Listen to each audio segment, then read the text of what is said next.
நற்செய்தியை என்னால் புரிந்து கொள்ள முடியவில்லை என்று யாராவது சொல்ல கேட்டிருக்கிறீர்களா?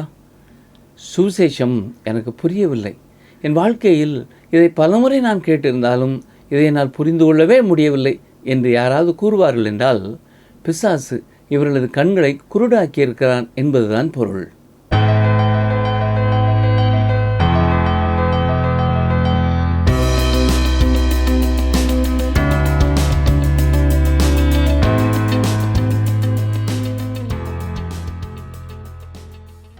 கிறிஸ்துவுக்குள் மிகவும் பிரியமான வேத ஆராய்ச்சி நேயர்களை இயேசு கிறிஸ்துவின் இன்ப நாமத்தினாலே வாழ்த்தி வரவேற்கிறோம்.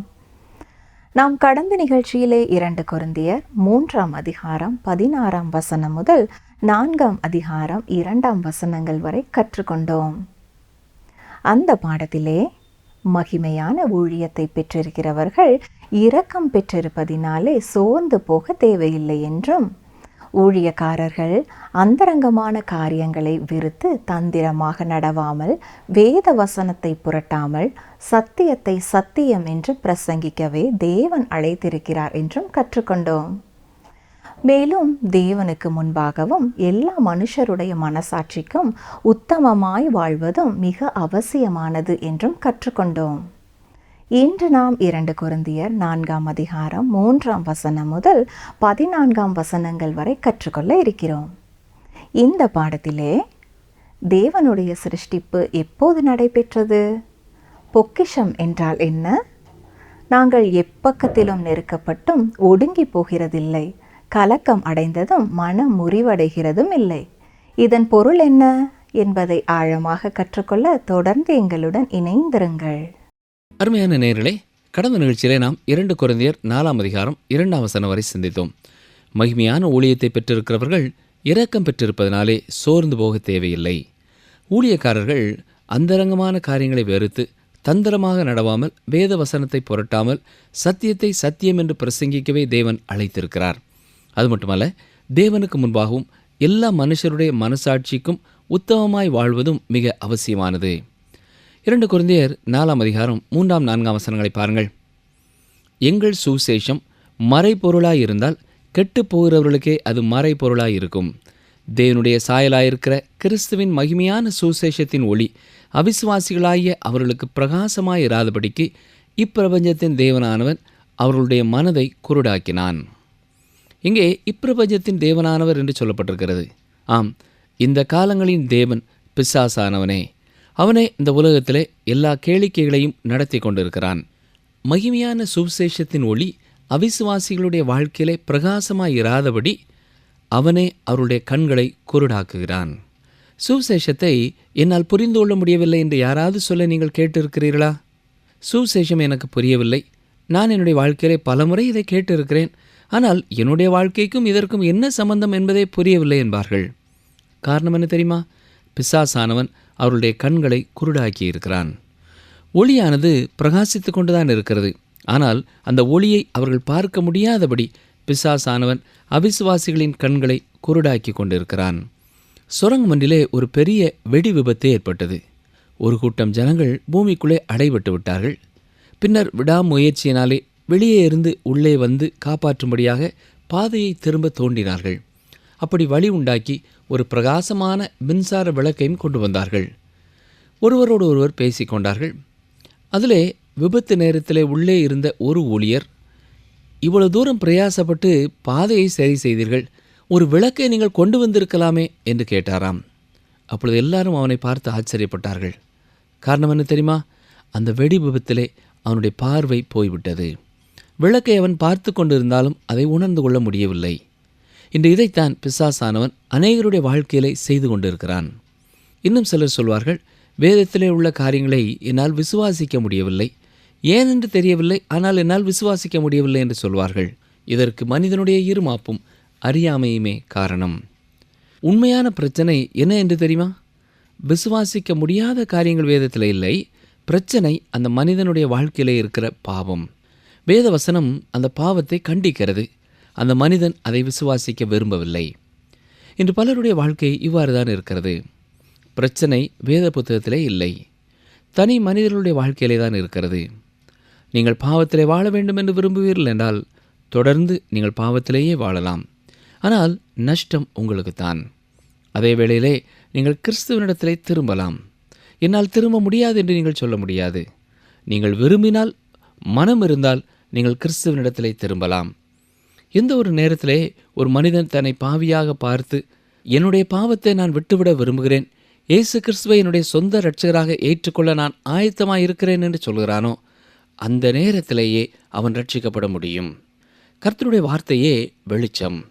வெளிச்சத்தை என்னால் பார்க்க முடியவில்லை என்று சொல்வதை விட, வேத வசனங்களை குறை சொல்வதற்கு முயற்சிப்பதை விட, தேவனுக்கு முன்பதாக உங்களுடைய பாவத்தை குறித்து நீங்கள் ஏன் பேசக்கூடாது? அப்படி செய்யும் பொழுது விசுவாசிப்பது எளிதானதாயிருக்கும். சர் ஐசக் நியூட்டனை குறித்து உங்களுக்கு தெரியும் என்று நினைக்கிறேன். அவருக்கு ஞானம் கிடையாது, அறிவு இல்லை என்று யாரும் சொல்ல முடியாது. பெரிய ஒரு விஞ்ஞானி. குறிப்பிடத்தக்க திறமை இல்லை என்று யாரும் அவரை குறித்து பேச முடியாது. அவரிடத்தில் வந்த ஒரு மனிதன், சர் ஐசக், ஒரு சிறு பிள்ளை வேதத்தை நம்புவதைப் போல நீங்கள் நம்புவதை என்னால் புரிந்து கொள்ளவே முடியவில்லை என்று கூறினாராம். வேத புத்தகத்தில் உள்ள பல வாக்கியங்கள் எனக்கு எந்த அர்த்தத்தையும் கொடுக்க முடியவில்லை, என்னால் அதை நம்ப முடியவில்லை, என்னால் அதை புரிந்து கொள்ள முடியவில்லை என்று கூறினானாம். இதற்கு ஐசக் நியூட்டன் கொடுத்த பதில் என்ன தெரியுமா? சில வேளைகளிலே என்னுடைய அறைக்குள்ளே வந்து மெழுகுவர்த்தியை அணைக்கும் மூடி அதன் மேலே இருக்கும் பொழுது மெழுகுவர்த்தியை நான் பற்ற வைக்க முயற்சித்திருக்கிறேன். அந்த தீயை அணைக்கும் மூடியை எடுத்த பின்னர் தான் அந்த மெழுகுவர்த்தியை என்னால் கொளுத்த முடிந்தது. உங்களுடைய வாழ்க்கையை பொறுத்த மட்டிலேயும் அந்த மூடியானது பாவத்தின் மேலே உங்களுக்கு இருக்கிற ஆசைதான் என்று நினைக்கிறேன். எனவேதான் வெளிப்படையாக என்னால் நம்ப முடியவில்லை என்று சொல்லுகிறீர்கள் என்று கூறினாராம். அது மட்டுமல்ல, நீங்கள் கர்த்தரிடத்திலே மனம் திரும்புங்கள். உங்களை குறித்து உங்களுக்கே வெளிப்படுத்த பரிசுத்த ஆவியானவருக்கு இடம் கொடுங்கள். இயேசு கிறிஸ்துவின் முக பிரகாசத்தை, மகிமையை உங்களுக்கு அவர் காட்டுவதை குறித்து மகிழ்ச்சி அடைவார் என்று கூறியிருக்கிறார். சர் ஐசக் நியூட்டன் ஒரு விஞ்ஞானி மட்டுமல்ல, அவர் சிறந்த ஒரு பிரசங்கியார். ஜனங்கள் ஏன் விசுவாசிக்கிறதில்லை? பிசாசானவன் அவருடைய கண்களை குருடாக்கி இருக்கிறான். இது மகிமையான ஒரு சுவிசேஷம். ஏன் இது மகிமையானது? இது இயேசு கிறிஸ்துவின் மகிமையை வெளிப்படுத்துவதனாலேயே இது மகிமையான சுவிசேஷம். ஆனால் இந்த மகிமையைத்தான் மனிதர்கள் பார்க்க விரும்பவில்லை. 2 கொரிந்தியர் 4:5 நாங்கள் எங்களையே பிரசங்கியாமல் கிறிஸ்து இயேசுவை கர்த்தர் என்றும், எங்களையோ இயேசுவை நிமித்தம் உங்கள் ஊழியக்காரர் என்றும் பிரசங்கிக்கிறோம். இயேசு கிறிஸ்துவை நாங்கள் கர்த்தர் என்று பிரசங்கிக்கிறோம். பிரியமானவர்களே, நீங்கள் நம்புங்கள். கர்த்தருடைய வார்த்தையை கொடுக்கும் பொழுது நீங்களும் நானும் உதவியற்றவர்களாகவே இருக்கிறோம். ஏனென்றால் இதை எதிர்க்கும் ஒரு எதிரி இருக்கிறான். அவன் மக்களுடைய மனதை மூடி வைத்து விடுகிறான். 2 கொரிந்தியர் 4:6 இருளிலிருந்து வெளிச்சத்தை பிரகாசிக்க சொன்ன தேவன் இயேசு கிறிஸ்துவின் முகத்தில் உள்ள தமது மகிமையின் அறிவாகிய ஒளியை தோன்ற பண்ணும் பொருட்டாக எங்கள் இருதயங்களிலே பிரகாசித்தார். பவுலப்போஸ்தலன் தேவன் உலகத்தை சிருஷ்டித்த ஒளியை உண்டாக்கிய காலத்திற்கு கடந்து செல்கிறார். தேவனுடைய சிருஷ்டிப்பு எப்பொழுது நடைபெற்றது? இந்த காலகட்டம் நமக்கு தெரியாது. சிலர் சொல்வார்கள், தேவன் 4004 ஆண்டுகளுக்கு முன்னர் தான் உலகத்தை படைத்தார் என்பார்கள். ஆதியிலே தேவன் வானத்தையும் பூமியையும் சிருஷ்டித்தார் என்றுதான் நமக்கு சொல்லப்பட்டிருக்கிறது. அந்த காலகட்டத்தை தேவன் நமக்கு தரவில்லை. தேவன் நித்தியத்தின் தேவனாயிருக்கிறார். மனிதன் உண்டாக்கப்படுவதற்கு முன்னதாகவே அவர் இருக்கிறார். நித்திய காலமாயிருக்கிறார். இந்த உலகத்தை ஆண்டவர் எத்தனையோ ஆண்டுகளுக்கு முன்னதாக படைத்து விட்டார். அவர் உண்டாக்கிய வான மண்டலத்திலே ஏதோ நடைபெற்றிருக்கிறது. தேவனுடைய பரிபூர்ணமான சிருஷ்டிப்புக்கு ஏதோ நடைபெற்று கொண்டு இருக்கிறது. இப்படிப்பட்ட ஒரு சூழ்நிலையிலே தான் ஆதியாகமம் 1 தேவன் அதற்குள்ளே தலையிடுகிறார். ஆவியானவர் அசைவாடி கொண்டிருந்தார். பின்னர் தான் வெளிச்சம் உண்டாக்கடவது என்றார். அப்பொழுது வெளிச்சம் உண்டாயிற்று. இப்பொழுது பவுல் என்ன சொல்கிறார்? ஆதியிலே இருளிலிருந்து வெளிச்சத்தை பிரகாசிக்க சொன்ன தேவன் எங்கள் இருதயங்களிலே பிரகாசித்தார் என்கிறார். எதற்காக? இயேசு கிறிஸ்துவின் முகத்தில் உள்ள தமது மகிமையின் அறிவாகிய ஒளியை தோன்ற பண்ணும் பொருட்டாக. அன்று உலகத்தின் மேலே, தண்ணீரின் மேலே ஆவியானவர் அசைவாடி கொண்டிருந்தது போல இப்பொழுது ஆத்மாவின் மேலே அசைவாடி கொண்டிருக்கிறார். நம்முடைய இருதயங்களிலே உணர்வுகளை உண்டு பண்ணும்படியாக அவர் உள்ளே வருகிறார். பின்னர் நம்மை மறுபிறப்படைய செய்கிறார். இயேசு கிறிஸ்துவின் மகிமையான நற்செய்தி என்னும் ஒளியானது தேவனுடைய ரூபமாயிருக்கிறபடினாலே நமக்குள்ளே பிரகாசிக்கிறார். இதன் விளைவாக நாம் அவரை நோக்கி பார்க்கிறோம். இதை குறித்து ஒருவர் சொல்லும் பொழுது, பார்வை ரட்சிக்கிறது, தொடர்ந்து பார்ப்பதனாலே அது நம்மை பரிசுத்தமாக்குகிறது என்று சொல்லியிருக்கிறார். ஆம் பிரியமானவர்களே, மிக அதிகமாக நாம் அவரையே பார்த்து கொண்டு இருக்க வேண்டியவர்களாக இருக்கிறோம். அவ்வாறு நாம் செய்தாலும் நாம் பலவீனமான பாண்டங்களாகவே இருக்கிறோம். 2 கொரிந்தியர் 4 அதிகாரம் 7 வசனம், இந்த மகத்துவமுள்ள வல்லமை எங்களால் உண்டாயிராமல் தேவனால் உண்டாயிருக்கிறதென்று விளங்கும்படி இந்த பொக்கிஷத்தை மண் பாண்டங்களில் பெற்றிருக்கிறோம். நாம் வெறும் மண் பாண்டங்கள்தான். இன்றைக்கும் அகழ்வாராய்ச்சி செய்கிறவர்கள் உடைந்து போன மண் பாண்டங்களின் பகுதிகளை தோண்டி எடுக்கிறார்கள். மண் பாண்டங்கள் உடைந்து போகக்கூடியவை. ஆனால் நாம் பெற்றிருப்பது என்ன? பொக்கிஷத்தை பெற்றிருக்கிறோம். பொக்கிஷம் என்றால் என்ன? அதுதான் மகிமை நிறைந்த சுவிசேஷம். நம்முடைய சரீரமாகிய மண் பாண்டத்திலே மகிமை நிறைந்த நற்செய்தியை பெற்றவர்களாக இருக்கிறோம். எனவேதான் பவுல், நாங்கள் எங்களை பிரசங்கிக்கவில்லை, இயேசு கிறிஸ்துவை பிரசங்கிக்கிறோம். இயேசு கிறிஸ்துவின் நிமித்தம் உங்களுக்கு நாங்கள் வேலையாட்களாக இருக்கிறோம் என்கிறார். சில வேளைகளிலே நாம் ஒரு பிரசித்தி பெற்ற பிரசங்கியாராக அல்லது பிரசித்தி பெற்ற ஒரு கிறிஸ்தவராக இருக்க விரும்புகிறோம். எனவேதான் பலரை சாட்சி சொல்ல தூண்டுகிறோமா? சாட்சி நேரங்களிலே இயேசு கிறிஸ்துவின் நாமமே மகிமைப்படாமல் மனிதர்களுடைய நாமம் மகிமைப்படும் என்றால் அது பரிதாபமானது. நாம் வெறும் ஊழியர்கள்தான் என்பதை நாம் மறந்து போகக்கூடாது. மண் பாண்டத்தை குறித்து நாம் சிந்திக்கும் பொழுது நம்முடைய சிந்தனை ஒருவேளை கிதியோனின் காலங்களுக்கு கடந்து செல்லலாம். நியாயாதிபதிகளின் புஸ்தகம் 7 அதிகாரத்திலே ஒருமுறை கிதியோன் 300 மனிதர்களோடு கூட மீதியானியர்களின் மேலே யுத்தம் செய்ய புறப்பட்டார். அந்த 300 பேரும் ஒரு கரத்திலே எக்காலத்தையும் ஒரு கரத்திலே தீவெட்டியையும் அதை மறைத்திருக்கும் ஒரு மண்பாட்டத்தையும் தான் வைத்திருந்தார்கள். தூரத்திலிருந்து பார்ப்பதற்கு வெளிச்சம் தெரியக்கூடாது என்பதற்காக அவ்வாறு மறைத்து கொண்டு சென்றார்கள். மீதியானியரின் மத்தியிலே அவர்கள் கடந்து சென்ற பொழுது திடீரென்று மண்பாண்டத்தை உடைத்தார்கள். அந்த மண்பாண்டம் உடைக்கப்படாதவரை வெளிச்சம் வெளியே பிரகாசிக்கவில்லை. பிரியமானவர்களே, இன்று அதுதான் நமக்கு தேவை. மண்பாண்டங்கள் உடைக்கப்பட ஒப்பு கொடுக்கப்பட வேண்டும். அப்போஸ்தலனாகிய பவுலுக்கு கிறிஸ்துவுக்காக பாடுபட வேண்டுமென்றால் என்ன என்று தெரியும். பாத்திரம் நொறுக்கப்பட வேண்டும். ஆனால் நம்மிலே பலர் நொறுக்கப்படுவதற்கு மனமற்றவர்களாக இருக்கிறோம். ஒருவர் இந்த உலகத்திலே பிறக்க வேண்டுமென்றால் ஒருவர் பாடுபட வேண்டியது இருக்கிறது. இன்று அநேகர் மறுபடியும் பிறக்காமல் இருப்பதற்கு காரணம் அவர்களுக்காக பாடுபட பலருக்கு விருப்பமில்லை. சாட்சி பகிர்வதை குறித்து இந்நாட்களிலே நாம் அதிகமாக கேள்விப்படுகிறோம். பிரியமானவர்களே, நீங்கள் கிறிஸ்துவுக்காக எப்படிப்பட்ட விலைக்கிரயம் செலுத்த ஆயத்தமாக இருக்கிறீர்கள்? புறப்பட்டு போய் ஒருவருடைய கதவை தட்டி அவர்களை சந்திப்பது ஒரு பெரிய காரியம் அல்ல. இவ்வாறு சொல்வதனாலே அதை நான் குறைவுபடுத்தும் அதை பேசவில்லை, அல்லது அதை நான் முக்கியமில்லை என்றும் கூறவில்லை. நான் கூறுவது, ஒரு மண்பாண்டமானது உடைக்கப்படவும் ஆயத்தமாக இருக்க வேண்டும். நம்முடைய தனிப்பட்ட வாழ்க்கையிலே நம்முடைய சொந்த வழியும் தேவனுடைய வழியும் சேர்ந்து செல்லவே முடியாது. நாம் அவரையே பின் செல்ல விரும்புகிறோமா இல்லையா என்பதை குறித்து தீர்மானிக்க வேண்டியவர்களாக இருக்கிறோம். அப்படிப்பட்ட ஒரு தெளிவான தீர்மானத்திற்குள்ளே நாம் கடந்து வராத வரை நாம் உண்மையும் உத்தமமாக அவரை பின் செல்ல முடியாது. 2 கொரிந்தியர் 4 அதிகாரம் 8 வசனம், நாங்கள் எப்பக்கத்திலும் நெருக்கப்பட்டும் ஒடுங்கி போகிறதில்லை, கலக்கமடைந்தும் மனமுறிவடைகிறதில்லை. இதன் பொருள் என்ன? எப்பக்கத்திலேயும் நெருக்கப்பட்டார். சுசேஷத்தை பிரசங்கிக்க முடியாதபடி தடை வந்தது. இருந்தாலும் சுசேஷத்தை பிரசங்கிக்க வாய்ப்பு கிடைத்தது. கலக்கமடையும் பல சூழ்நிலைகள் வந்தது. ஆனாலும் அவர் கர்த்தரை நோக்கி திரும்ப முடிந்தது. நாங்கள் கலக்கமடைந்தோம் என்று சொல்கிறார். எந்த வழி செல்வது என்று தெரியாமல் திகைத்த நேரம் உண்டு. ஆனால் அதன் மத்தியிலேயும் தூயாவியானவர் அவரை தெளிவாக வழி நடத்தினார். 2 கொரிந்தியர் 4 அதிகாரம் 9 வசனம், துன்பப்படுத்தப்பட்டும் கைவிடப்படுகிறதில்லை, கீழே தள்ளப்பட்டும் மடிந்து போகிறதில்லை. அவர் துன்பப்படுத்தப்பட்டார், எதிரிகளால் துன்பப்படுத்தப்பட்டார். ஆனாலும் அவர் கைவிடப்படவில்லை. அதாவது எதிரிகள் அவரை மேற்கொள்ளவில்லை. அவர் சிறைச்சாலையிலே இருக்கும் பொழுதும் பிலிப்பியருக்கு இவ்வாறு எழுத முடிந்தது. கவனியுங்கள், பிலிப்பியர் 1 அதிகாரம் 12, 13 வசனங்களை வாசிக்கிறேன். சகோதரரே, எனக்கு சம்பவித்தவைகள் சுவிசேஷம் பிரபலமாகும்படிக்கு ஏதுவாயிற்றென்று நீங்கள் அறிய மனதாயிருக்கிறேன். அரமனை எங்குமுள்ளவர்களுக்கும் மற்ற யாவருக்கும் என் கட்டுகள் கிறிஸ்துவுக்குள்ளான கட்டுகள் என்று வெளியரங்கமாகி. அவர் சிறைச்சாலையில் இருக்கும் பொழுதும் தேவன் தன் பக்கமாக இருந்தார் என்று அவரால் கூற முடிந்தது. அடுத்ததாக, கீழே தள்ளப்பட்டும் மடிந்து போகிறதில்லை என்கிறார். எதிரியானவன் அவரை கீழே தள்ளினான், ஆனால் முழுமையாக அவரை அழிக்கவில்லை. கீழே தள்ளப்பட்டவர் கொல்லப்பட்டிருக்கலாம், ஆனால் அவர் மடிந்து போகவில்லை. பவுல் அப்போஸ்தலன் தன்னுடைய ஊழிய காலத்தின் இறுதியிலே கூட நல்ல போராட்டத்தை போராடினேன், ஓட்டத்தை முடித்தேன் என்று தான் கூறியிருக்கிறார். ஒருவேளை தோற்று போகக்கூடிய யுத்தத்திலே அவர் பங்கு பெற்று கொண்டிருந்தாலும், அவர் பலவீனமானவராக இருந்தாலும் அவர் பலமுள்ளவராக இருக்கிறார். ரோம அதிகாரத்திற்கு எதிராக ஒருவேளை ஊனமுற்ற அல்லது பலவீனமான சுகவீனமான யூதனாகிய பவுல் எதிர்த்து நிற்பது என்பது எளிதான காரியம் அல்ல.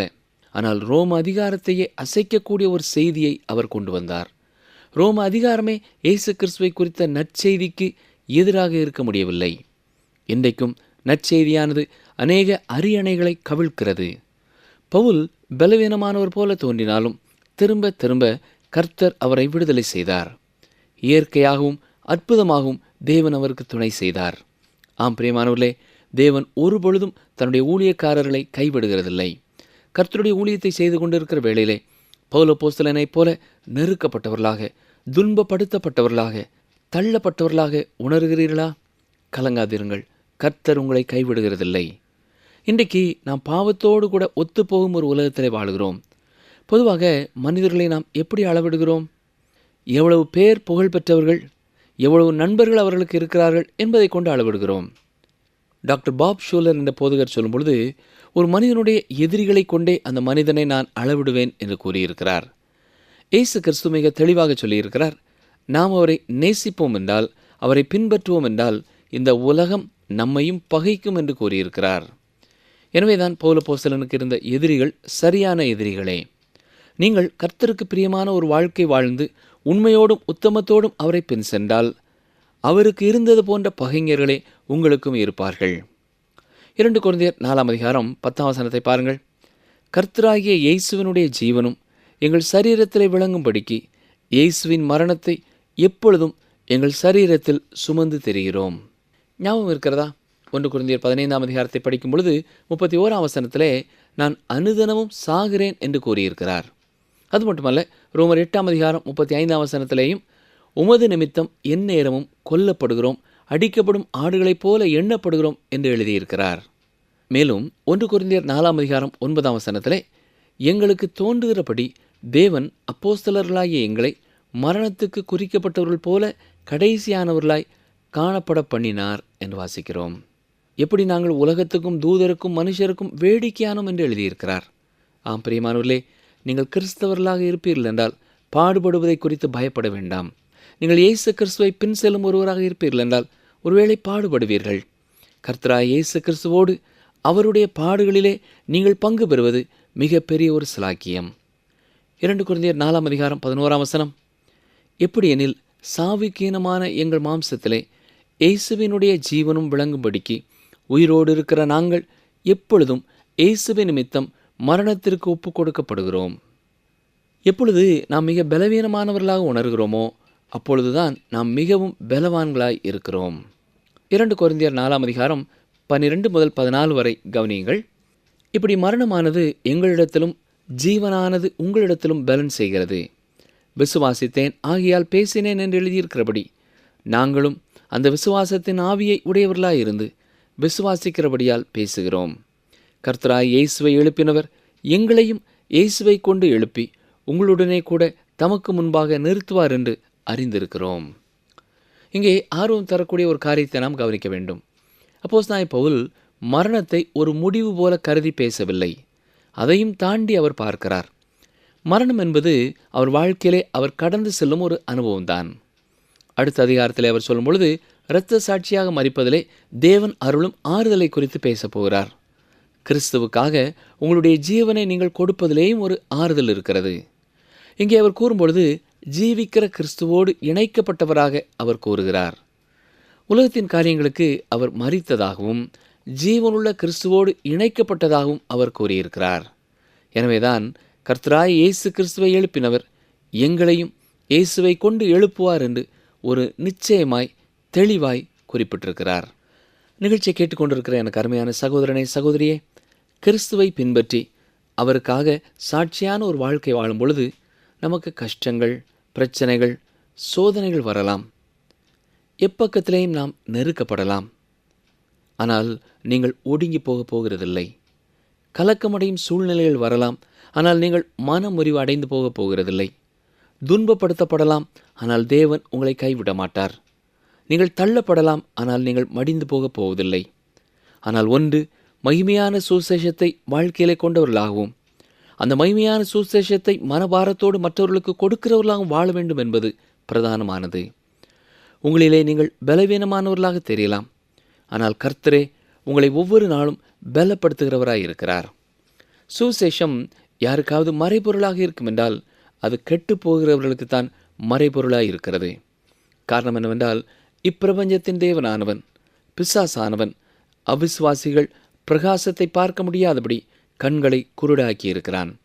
எனவே இந்த நிகழ்ச்சியை கேட்கிற ஒவ்வொருவருடைய இருதய கண்களையும் தூய ஆவியானவர் திறந்தருளும்படியாக நாம் ஜெபிக்க வேண்டும்.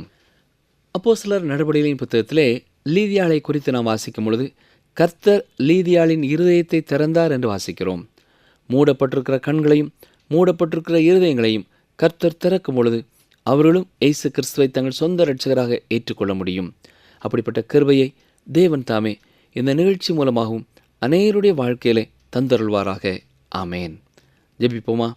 நேசிக்கிற அன்பின் ஆண்டவரே, சுசேஷத்தை பார்க்க முடியாதபடி கண்கள் மூடப்பட்டவர்களாக இருக்கிற அநேகருக்காக நாங்கள் ஜெபிக்கிறோம். குறிப்பாக இந்த நிகழ்ச்சியை பல மாதங்களாக பல வருடங்களாக கேட்டுக்கொண்டிருந்தாலும் தங்களுடைய பாவத்தை குறித்த உணர்வற்றவர்களாக மனம் திரும்புதல் இல்லாமல் தொடர்ந்து பாவத்திலே வாழ்ந்து கொண்டிருக்கிற சகோதர சகோதரிகளுக்காக நாங்கள் ஜெபிக்கிறோம். அவர்கள் தங்களுடைய நிலைமையை உணர்ந்து கொள்ளும் உணர்வுள்ள ஒரு இருதயத்தை தாரும். பக்கமாக மனம் திரும்ப நீரை கிருபை செய்ய வேண்டும் என்று கேட்கிறோம். யார் யாருடைய இருதயங்களிலே வசனம் கடந்து செல்ல முடியாதபடி பிசாசானவன் மூடியிருக்கிறானோ, இயேசுவின் நாமத்தினாலே நாங்கள் இதை திறக்கிறோம் ராஜா. அநேகருடைய சத்தியத்தை தெளிவாக புரிந்து கொள்ள நீரே அவர்களுக்கு உதவி செய்யும். இந்த நிகழ்ச்சியை கேட்டுக்கொண்டிருக்கிற விசுவாசியான சகோதர சகோதரிகளுக்காக நாங்கள் ஜெபிக்கிறோம். அவருடைய வாழ்க்கையிலையும் எப்படிப்பட்ட சூழ்நிலையிலே இருக்கிறார்கள் என்பதை நீர் அறிந்திருக்கிறீர். ஒருவேளை அவர்கள் இந்த நாட்களிலே எப்பக்கத்திலே நெருக்கப்பட்டாலும் ஒடுங்கி போகாதபடி காத்துக்கொள்ளும். கலக்கமடையும் சூழ்நிலைகளை கடந்து வந்தாலும் மனமுறிவடையாதபடி காத்துக்கொள்ளும். விலையேற பெற்ற பொக்கிஷமாகிய இரட்சிப்பின் செய்தியை அவர்களுடைய வாழ்க்கையிலே பெற்றிருப்பதற்காக உமக்கு ஸ்தோத்திரம் செலுத்துகிறோம். ஆண்டவரே, எப்பொழுதும் உம்முடைய விசுவாசத்தின் ஆவியை தங்கள் வாழ்க்கையிலே பெற்றவர்களாக நித்திய வாழ்க்கை குறித்த நிச்சயமுள்ளவர்களாக வாழ நேரே கிருபை செய்யும். இயேசு கிறிஸ்துவின் நாமத்தினாலே வேண்டிக் கொள்கிறோம் பிதாவே. ஆமேன். அன்பர்களே, இந்த நாளிலும் நாம் கற்றுக்கொண்டது என்ன? பவுல் சிறைச்சாலையிலே இருக்கும்போதும் தேவன் தன்னோடு இருக்கிறார் என்பதை அவரால் கூற முடிந்தது. தேவன் ஒருபோதும் தன்னுடைய ஊழியக்காரரை கைவிடுவதில்லை. நீங்கள் நெருக்கப்பட்டவர்களாக, துன்பப்படுத்தப்பட்டவர்களாக, தள்ளப்பட்டவர்களாக உணர்கிறீர்களா? கலங்காதிருங்கள், கர்த்தர் உங்களை கைவிட மாட்டார். எப்போது நாம் நம்மை மிகவும் பலவீனமானவர்களாக உணர்கிறோமோ அப்போது தான் நாம் மிகவும் பலமுள்ளவர்களாக இருக்கிறோம். மீண்டும் அடுத்த நிகழ்ச்சியிலே சந்திப்போம். கர்த்தர் உங்களை ஆசீர்வதிப்பாராக. ஒவ்வொரு கிரியையையும், அந்தரங்கமான ஒவ்வொரு காரியத்தையும், நன்மையானாலும் தீமையானாலும் தேவன் நியாயத்திலே கொண்டு வருவார். பிரசங்கி 12:14.